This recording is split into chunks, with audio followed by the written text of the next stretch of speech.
En las vastas y áridas montañas de Nuevo México, donde el viento aullaba como un lobo herido y el sol quemaba la tierra como un hierro al rojo, vivía un hombre llamado Jedediah Crow. Jed, como se llamaba a sí mismo en las raras ocasiones en que hablaba, era un montañés de pura cepa, un superviviente de las guerras indias y las fiebres del oro que habían devorado a tantos. Tenía 50 años, pero su rostro arrugado por el sol y el viento parecía tallado en cuero viejo, con una barba gris que le llegaba al pecho y ojos azules que habían visto más muerte que vida. Vivía solo en una cabaña rudimentaria en las alturas de las montañas rocosas, cazando osos y ciervos, comerciando pieles en los pueblos lejanos cuando el invierno aflojaba su garra. Jed no buscaba compañía. Las mujeres, para él, eran recuerdos lejanos de una juventud desperdiciada en salones de Santa Fe, donde el whisky fluía como el río Grande y las promesas se rompían como vidrios. Había perdido a su esposa en un ataque comanche años atrás, y desde entonces, el silencio era su único amigo. Pero el destino, caprichoso como un coyote, tenía otros planes para él. Era un día de finales de otoño de 1875. El aire olía a pino y a humo distante, quizás de algún incendio forestal o de fogatas apaches en las llanuras abajo. Jed cabalgaba en su viejo mulo, Buster, descendiendo de las alturas hacia el valle en busca de suministros. Llevaba su rifle Winchester colgado al hombro y un cuchillo Bowie en la bota, siempre listo para lo peor. El camino lo llevó a través de un cañón estrecho, donde las sombras jugaban trucos con la mente, hasta un pueblo fantasma llamado Devil's Gulch. El lugar había sido abandonado años atrás después de una masacre apache, las casas derruidas, con techos hundidos y puertas colgando de bisagras oxidadas, eran testigos mudos de la violencia.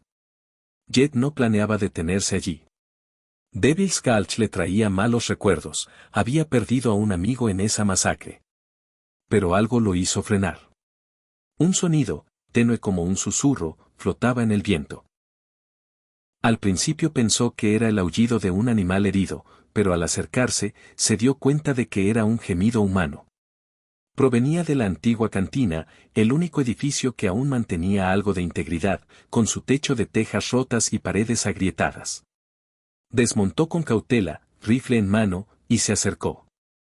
El gemido se hizo más claro, era una mujer. Jed empujó la puerta chirriante y entró en la penumbra. El interior estaba destrozado, mesas volcadas y botellas rotas esparcidas por el suelo. Pero lo que vio en el centro de la habitación lo dejó helado. Colgando del techo, atada por las muñecas con cuerdas gruesas que se clavaban en su piel, estaba una mujer rubia. Su cabello dorado caía en mechones sucios sobre su rostro pálido, y su vestido, una vez blanco, ahora rasgado y manchado de sangre, apenas cubría su cuerpo. Parecía muerta, pero un leve movimiento de su pecho indicaba que aún respiraba. Jed cortó las cuerdas con su cuchillo, y la mujer cayó en sus brazos como un saco de harina. La depositó con cuidado en el suelo polvoriento. Era joven, no más de 25 años, con facciones delicadas que contrastaban con las marcas de sufrimiento en su piel. Al examinarla, Jed vio algo que le revolvió el estómago. En su hombro derecho, quemada con un hierro al rojo, estaba la frase amante apache en letras irregulares, como si hubiera sido marcada por un vaquero ebrio o un guerrero vengativo. ¿Quién demonios te hizo esto?, murmuró Jed para sí mismo, aunque sabía que no obtendría respuesta inmediata. La mujer estaba inconsciente, febril, con heridas infectadas en las muñecas y moretones por todo el cuerpo. Jed no era un hombre de muchas palabras, pero su instinto de superviviente lo impulsó a actuar. La envolvió en su manta de lana y la cargó sobre Buster. El viaje de regreso a su cabaña sería largo, pero no podía dejarla allí para que muriera. Mientras ascendían por los senderos rocosos, Jed reflexionaba sobre lo que había encontrado. Amante apache. Eso olía a problemas. Los apaches Chiricahua, liderados por jefes como Jerónimo, aún merodeaban por esas tierras, resistiendo a los blancos que invadían sus territorios. Marcar a una mujer blanca como amante de un apache era una sentencia de muerte en ambos bandos, los blancos la verían como traidora, y los apaches podrían reclamarla como propiedad. ¿Era una cautiva escapada? ¿O algo peor? Llegaron a la cabaña al atardecer. Jed la instaló en su catre de paja, el único lugar blando en la austera morada. Encendió un fuego en la chimenea de piedra y preparó un caldo con carne seca y hierbas que recolectaba en las montañas. Lavó sus heridas con agua hervida y aplicó un ungüento de resina de pino que usaba para sus propias cicatrices. La mujer deliraba en sueños, murmurando palabras incoherentes en inglés y lo que parecía ser apache. Nantan, no, por favor. Pasaron días. Jed cazaba durante el día, dejando trampas para conejos y vigilando el perímetro por si alguien la seguía. Por las noches, velaba su sueño, alimentándola con cucharadas cuando abría los ojos. Finalmente, en la quinta noche, ella despertó plenamente. Sus ojos verdes se abrieron con terror al verlo, pero Jed levantó las manos en señal de paz. No te haré daño, señora. Soy Jedediah Crow. Te encontré en Devil's Gulch, colgando como un trofeo. Ella tragó saliva, su voz ronca por la deshidratación. Me llamo Eliza Thorne. Gracias, por salvarme. Eliza contó su historia en fragmentos, entre sorbos de agua y lágrimas contenidas. Era de Boston, hija de un comerciante rico que había enviado a su familia al oeste en busca de nuevas oportunidades. Su caravana fue atacada por apaches cerca de las montañas. La mayoría murió, pero ella fue capturada por un guerrero llamado Nantan Lupan, un apache renegado conocido por su ferocidad. Nantan la tomó como esposa, marcándola con el hierro para reclamarla. Pero Eliza no era una víctima pasiva, aprendió sus costumbres, fingió su misión y planeó su escape durante meses. Huí en la noche, robé un caballo. Pero me persiguieron. En Devil's Gulch, me atraparon unos bandidos blancos, vaqueros desertores que odiaban a los indios. Vieron la marca y decidieron castigarme. Me colgaron allí para que muriera lentamente, como advertencia. Jed escuchaba en silencio, su rostro impasible ocultando la rabia que bullía en su interior. Había luchado contra apaches en el pasado, pero también sabía de las atrocidades de los blancos. Estás a salvo aquí, Eliza. Nadie sube a estas alturas sin que yo lo sepa. Los días se convirtieron en semanas. Eliza se recuperaba lentamente, su cuerpo sanando bajo los cuidados rústicos de Jed.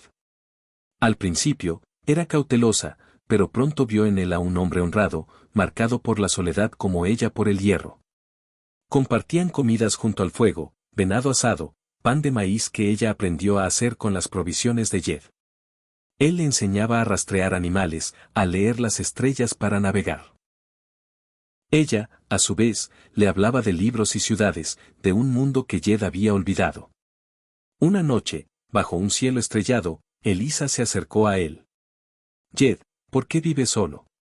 Eres un buen hombre. Él miró al fuego, su voz grave.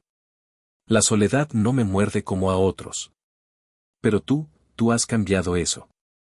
Sus labios se encontraron en un beso tentativo, como si ambos temieran romper la frágil paz. Eliza era fuego y Jed, tierra firme, juntos, formaban algo nuevo. Pero el pasado no los dejaba en paz. Una mañana, Jed encontró huellas frescas alrededor de la cabaña, mocasines apaches. Nantan Lupan no había olvidado a su amante. Jed preparó sus armas, sabiendo que la tormenta se acercaba. Eliza, aterrorizada pero resuelta, insistió en ayudar. No huiré de nuevo. Lucharé a tu lado. Los apaches atacaron al amanecer. Eran 5, liderados por Nantan, un hombre alto con cicatrices de batalla y ojos negros como la noche. Trepaban por las rocas, flechas volando como serpientes. Jed disparó su Winchester, derribando a uno. Eliza, armada con un revólver que Jed le dio, cubría la puerta. Por aquí, gritó cuando dos intentaron flanquearlos. La batalla fue feroz. Jed luchó cuerpo a cuerpo con Nantan, cuchilló contra Tomahawk. Ella no es tuya, gruñó Jed en un apache rudimentario aprendido en las guerras. Nantan rió, la marqué. Es mía.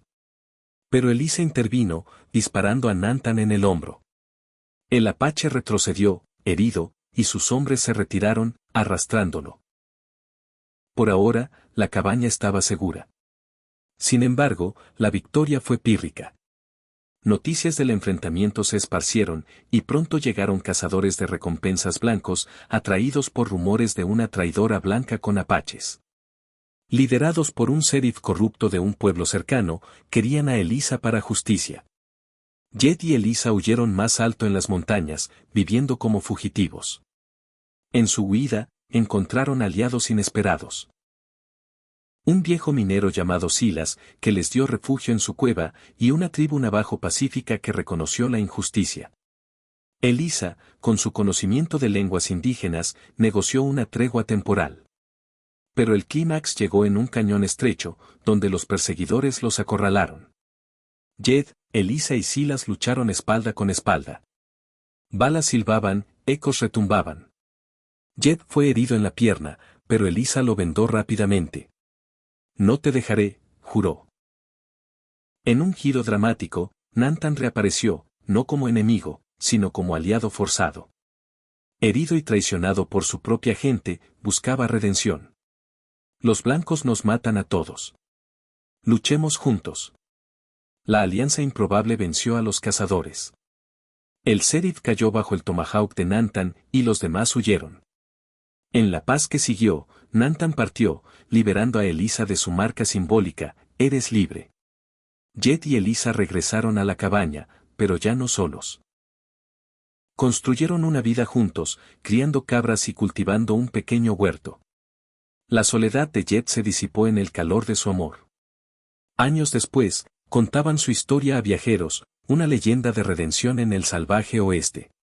Y así, en las montañas eternas, el hombre solitario encontró no solo una mujer, sino un propósito. Fin.